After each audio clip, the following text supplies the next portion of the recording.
By cutting and resealing the balloon, it's entirely possible to get really quite surprisingly big and bulky items inside.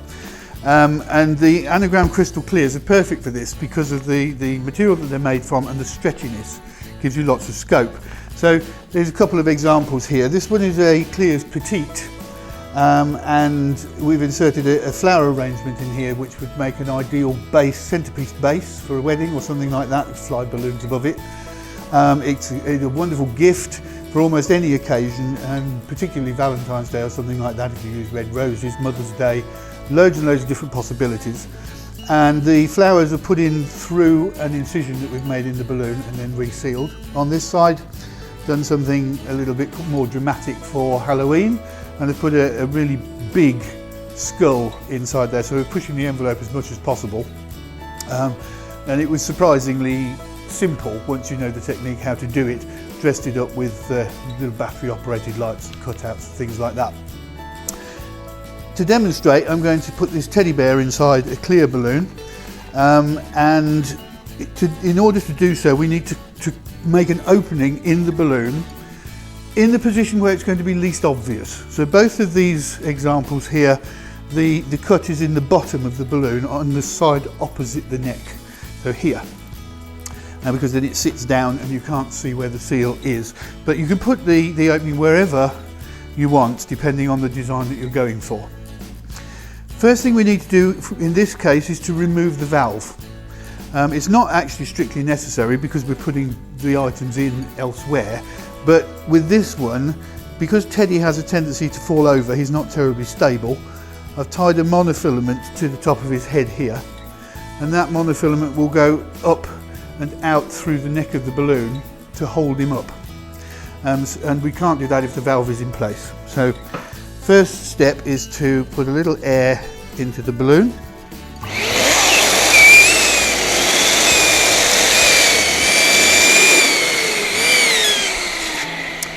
And then cut across the neck to remove the valve. We've covered this in a little bit more detail in the video showing how to put confetti and feathers and things inside balloons, but just briefly, squeeze the two seams together, cut across at an angle and squeeze to eject the valve, and that now has an opening in the neck.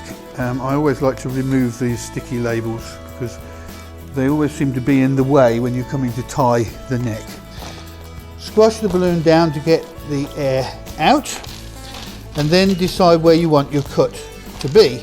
Now I'm going to put it, as I said, exactly opposite the valve, and using a pair of scissors I'm going to put a straight cut. I'm not cutting across the curve, it goes straight across. That's because we have a straight sealer, so you want it to match up the shape of the cut to the shape of the sealer. Keep the opening as small as you can, but big enough to get the item that's going inside through without having to stretch the cut. If you cut it a little bit too small and you stretch it, it will rip the sides of the balloon. So about that size, I think, for Teddy to fit through. And we're literally going to cut straight across.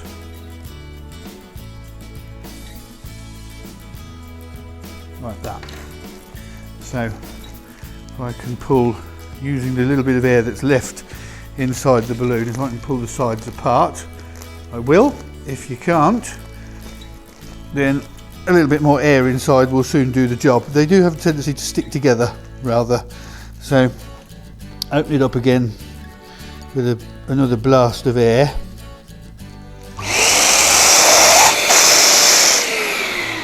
And there is the opening there. So we're going to put Teddy inside, squish him up a bit so that he goes through.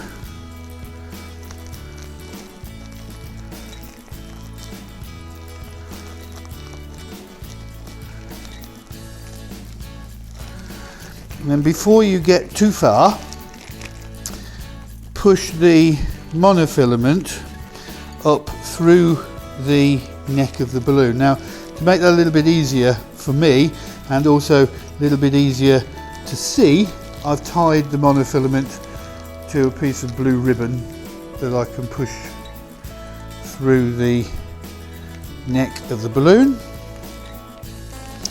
Make sure it's not all tangled round Teddy, and then that will enable us then to hold Teddy up so that he sits properly. You can carry on putting things inside the balloon as much as you like, you know, other smaller balloons, flowers, all sorts of things. But I'm just going to put this piece of feather boa for him to sit on. Once you've got everything in the balloon that you want, now we reseal it. So set your heat sealer to the right temperature. What that temperature is, I'm not entirely sure, but mine is set to just about number 4. It will vary from machine to machine, but somewhere in the middle is fine, and you can adjust it up and down depending on how yours reacts. Smooth out the balloon so there's no wrinkles across that seal, and put it into the sealer. Make sure that you're going completely across the balloon so the new seal is continuous from one side to the other. Push down and hold it. It's absolutely critical that you allow the seal time to cool. If you don't give it a few seconds to cool down, then as soon as you try and inflate it, it will burst open. So that's fine. And then you can double check that you've got a complete seal all the way across, goes off of each side with no breaks or creases in there. That should be absolutely fine. Now we can re-inflate the balloon. So using the air machine, if you can find the way in, of course. It's always tricky with the clear balloons, even though I've cut the neck so that I can see. There we go, I've got it. Okay. Right, re-inflate gently at first, because obviously you've performed quite major surgery on this, so you need to be a little bit careful.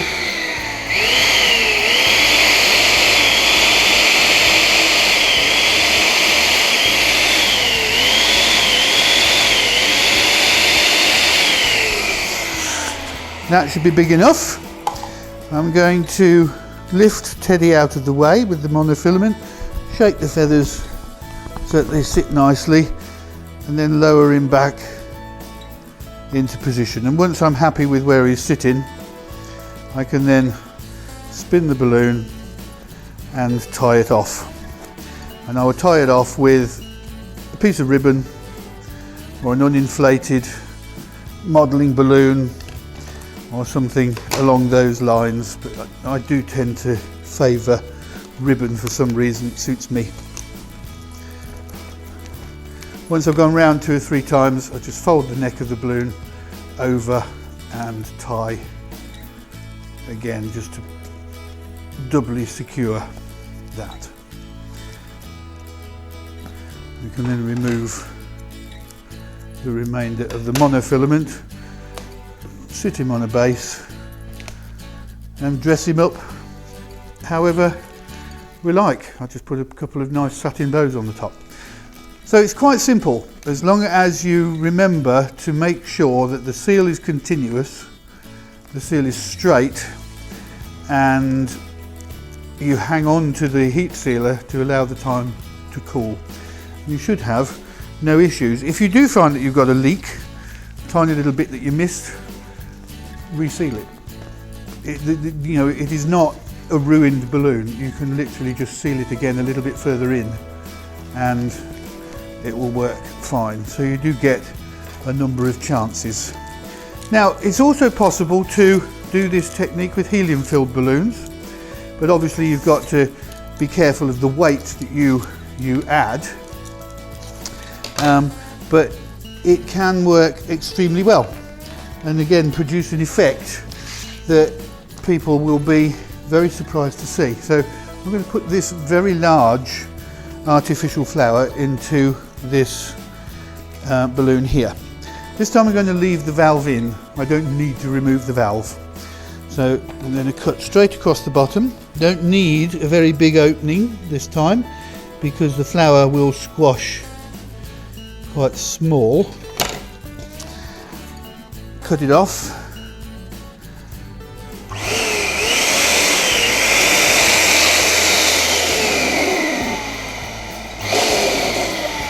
find the opening there. So it's literally only that wide this time, quite small. Squash the flower up so that it will go in through the cut.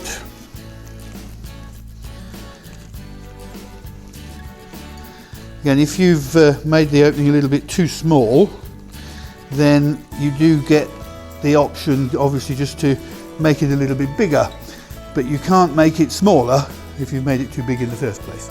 So that sits in there. I'm going to reseal across the opening exactly the same way as before. Try and get reasonably close to the edge, but don't worry too much. Hold it for a few seconds to cool. And we're going to do one thing slightly different this time. Because this is a helium-filled balloon, the incision, the cut that we've made, is going to be on the top, and therefore, you would think, quite visible. So what we're going to do now, there's a seal that goes all the way across. I'm going to cut it very close to the seal, so there's not a great big seam. Trimming it off really close, so now the seal is right up against the edge of the balloon. You do need a fairly steady hand for that. And then, when we inflate it, something fairly magical happens. So I'm going to inflate with helium.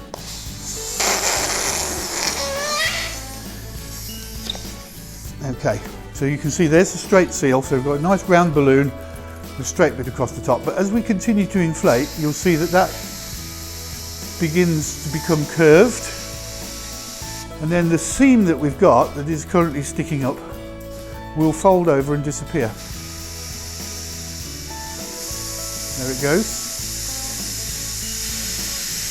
And provided you've cut it quite close, it becomes next to invisible. And now you can inflate the balloon more or less as normal.